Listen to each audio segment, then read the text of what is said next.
We are so pleased for you to join us this evening on this very special night, which we brought good weather for you. Yes. We didn't think you'd enjoy snow, so we brought this kind of weather instead. We'll give everyone just a moment to get off the buses. Well, folks, we welcome you to Voices of the Past. Please come in. And we're going to walk a bit right up so you can meet our first resident. So everyone can hear. We'll wait until you all kind of make a semicircle so that you can all hear her. Bonsoir. Comment va tout le monde ce soir? Oh, you must speak English. I'm sorry. You met my husband just a little while ago. Joseph Robidoux is my husband. And, thank you for being here. And I need to head up to the Section B because that's where my permanent sleeping place is. Thanks. There are 21 mausoleums off Mausoleum Road, but there are 9 others scattered through the center. So you're welcome to drive in any other time and drive around and notice the beautiful architecture. I think we were going to stop here, but I don't see a character. Do we have someone? Oh, my Bonsoir. Enchanté. Excuse-moi. Good evening. Very nice to meet you. I grew up speaking French, but I will speak the English for you. I was just now paying my respects to an old friend, Edmond. He was the son of Joseph Robidoux, oui? Yes. We shared many pleasant times along the banks of Black Snake Creek. Like my father, I was a trapper and fur trader in Saint Louis, the city of my birth. My father, Francois Deroine, was also a fur trader. My mother, she was confined as a slave, but I know little about her. You see, the records of my people were oftentimes not kept, and since we were not allowed to read or write, many accounts of our early years have gone by the wayside.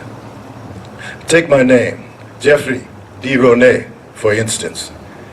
It has been spelled and pronounced this way and that by whoever is speaking. Deroine is how the French would say it. But most of you would say Deroine, the Americans. You may have met Joseph Robidoux earlier this evening. He established his trading post not far from here, in the Black Snake Hills, near the river of the big canoes. He went about setting out a city, one that now bears his name. He also spoke the French. I came with him from Saint Louis and worked as a slave at his trading post. The work was hard, moving heavy crates loaded with goods, pelts, traded by the Iowa, Oto, Dakota, and Osage. We traded with them often, and I learned to speak their language. I also learned your language, which I am speaking tonight.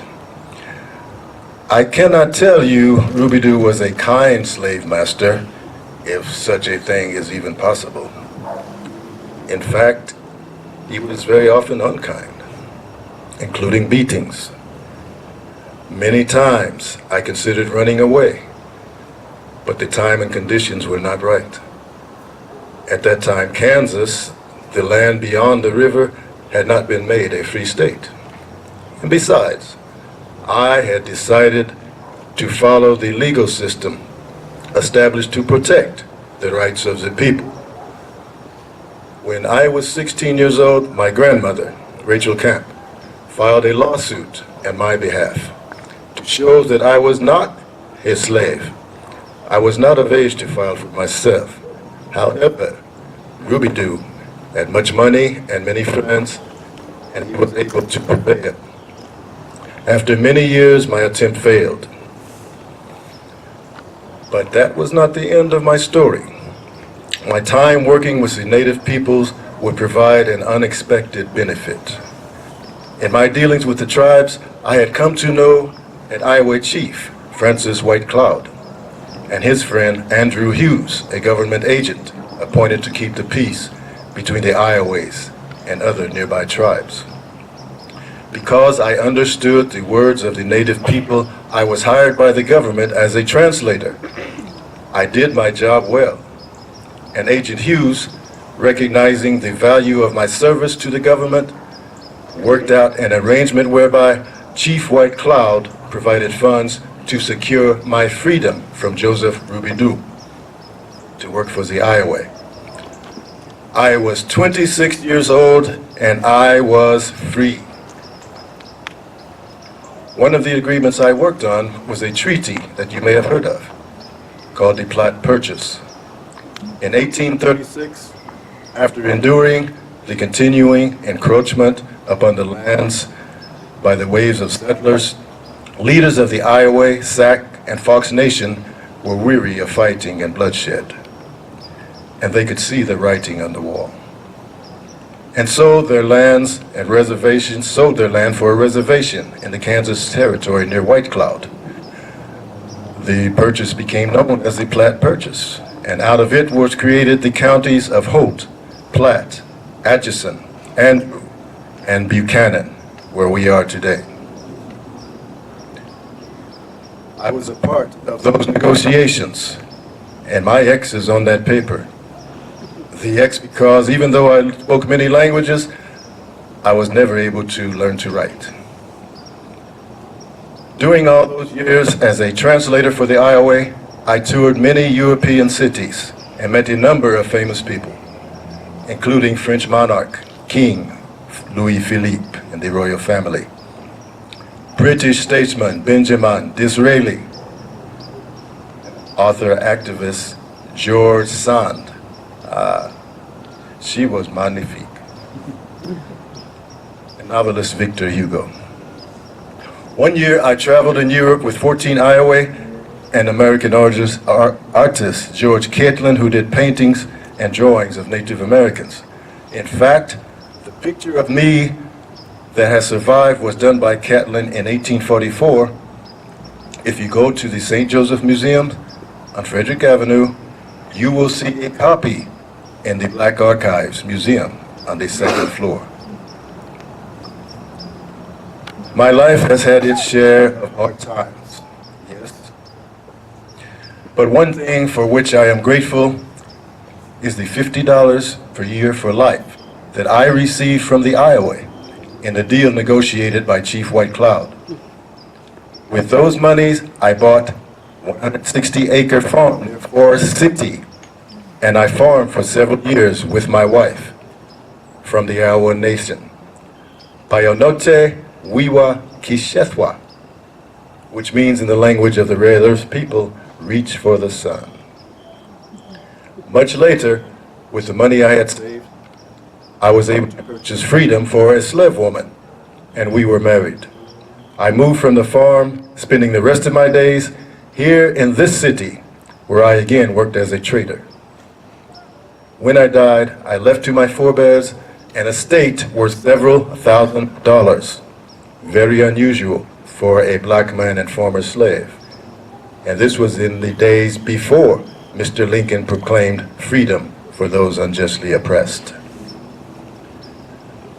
Well, I'll take no more of your time, but thank you for listening to this old fur trader, statesman, and world traveler.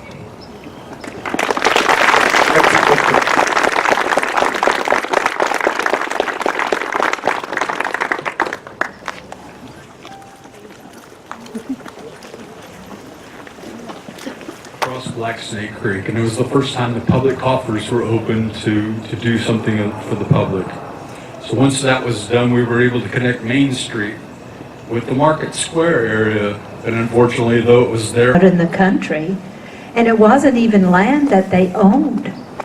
It was 1843. My stars, My 1843. dearest friend, I do want you to meet. Just as promised, I saw them coming the next day on horseback, and Mrs. Kemper sat behind her husband, Jane Ann, with her parasol over her head. It looked just like the Queen was coming to visit me. And the loss that our family suffered illustrates how divisive that war was, because you see, we lost 3 sons. 2 of them fought for the Confederacy, and 1 fought for the Union.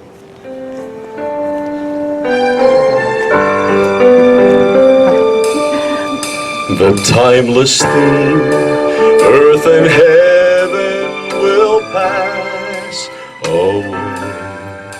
It's not a dream, God will make all things new that day. Gone is the curse from which I stumbled and fell. Evil is banished to eternal hell. No more night and no more pain. No more tears, never crying again. Only praises to the great I am.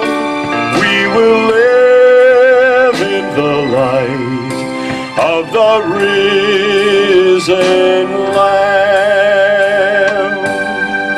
See all around, now the nations bow down to sing.